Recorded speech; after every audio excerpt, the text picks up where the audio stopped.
everyone. Welcome to another episode of Eating at a Meeting. This is Tracy. This episode of Eating at a Meeting is a compilation of interviews that I did with a variety of food allergy and celiac disease influencers. We were all attending the FACT Digital Influencer Conference last October, where we were learning from them and from the medical experts about the latest trends in food allergies, and celiac disease, the medical information and research that's being done, as well as how they actually share on their platforms how they eat safely out and while traveling with food allergies and celiac disease. They shared a lot of their frustrations in what they do and what they can see, but they also wanted to make sure that we're educating people on how and what is needed to eat safely with a food allergy and or celiac disease. And so I asked them and quite a few other people that were attending the conference, what would make them feel safe eating at a meeting with food allergies or celiac disease? Some of these attendees, some of the people that you'll hear from have food allergies to more than 50 foods. Some of them have celiac disease and food allergies. Some of them just have an allergy to one food.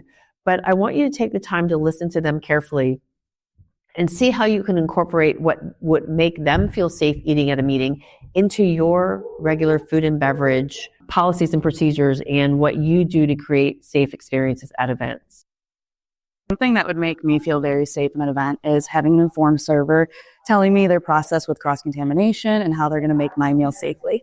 I think just knowing what they're doing with cross-contamination and also knowing what my options are in advance so that before everybody kind of goes and gets their food, if it's like, for example, a buffet style, I know kind of what I'm getting myself into and ideally going to be the first person to get it just to avoid any of that like worry and stress.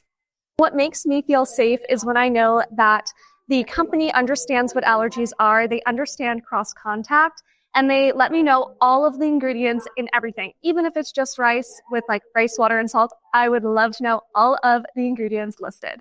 I'd like to know what food is going to be there and if I could talk to someone about it so I can learn more. I would say it starts with having somebody I can communicate with. I like to do that ahead of time. So if there's either a restaurant manager or a chef contact, that even a hotel manager, if they really know their stuff, that would be very helpful.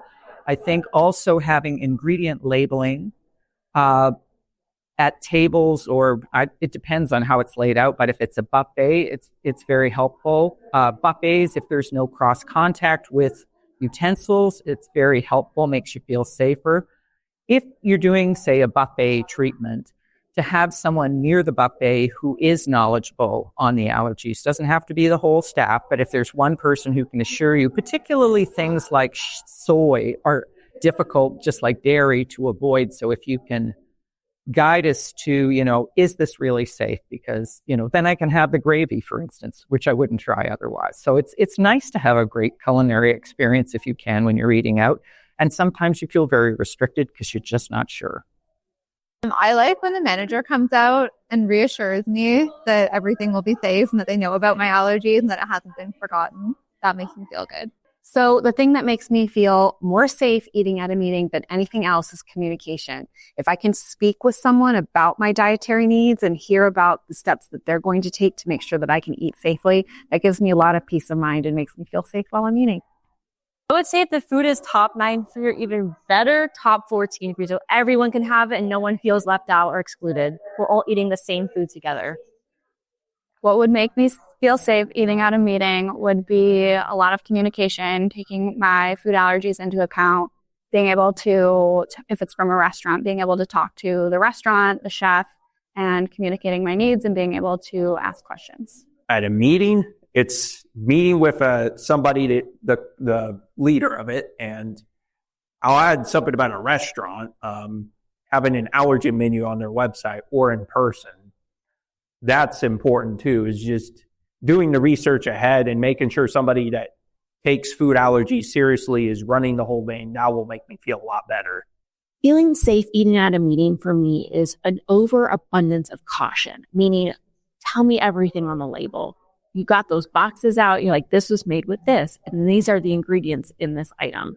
So just having like, this is a chicken breast, and you're like, is it a chicken breast, or does it also have olive oil and spices? Does it have milk in it? These are all the questions that we have. So an overabundance of caution, over labeling, if you say, like, I'm sure nobody wants to care about the ingredients, but don't worry, there will be someone who does care about all the ingredients in anything that you make. So make sure that you're labeling. Bare minimum, you label it if it's dairy-free, egg-free, the top 9, right? You want to make sure that those are labeled. But also it's great if you have vegan options that are just as delicious as the regular options as well. So labeling, over-labeling if you can, and making sure that you have enough to feed everyone gratefully. I would feel comfortable eating at an event with, if the chef came and spoke with me, or someone else who was in charge had made arrangements and I knew that I could be safe. I like when everything is labeled and the ingredients are also listed, or there's a picture of the label. So if I'm going through, I can see exactly what is in the food, and that everything has its own separate utensils, so that there's less risk of cross-contamination or cross-contact. So I think my biggest concern would be regarding my alpha-gal syndrome diagnosis. So I have to avoid all mammalian meats and dairy and byproducts.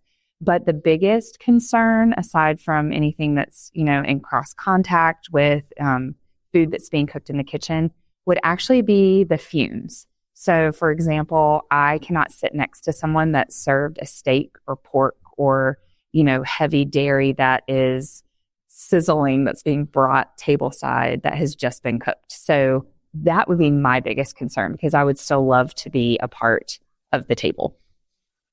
Regardless of whatever I am ever told that anything contains, I still like to talk to the chefs or the cooks that are actually making my food, because I am a chef and I actually understand the processing. So regardless of, like I said, what it may contain, I want to know how it's processed. For me, I've only been diagnosed 5 years, so I really consider myself kind of a child when it comes to food allergy knowledge, awareness.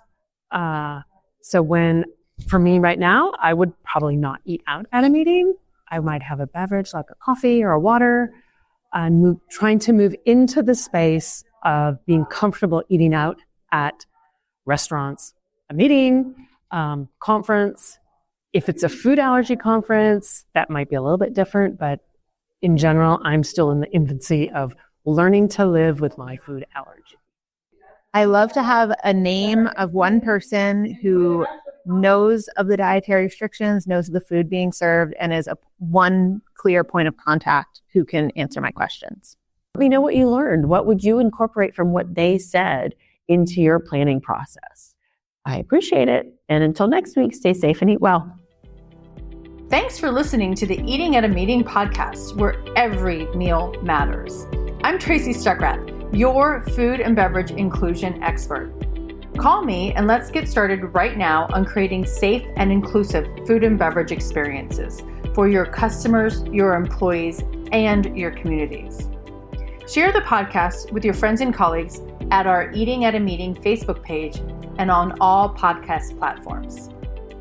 To learn more about me and receive valuable information, go to tracystuckrath.com. And if you'd like more information on how to feed engagement, nourish inclusion, and bolster your bottom line, then visit eatingatameeting.com.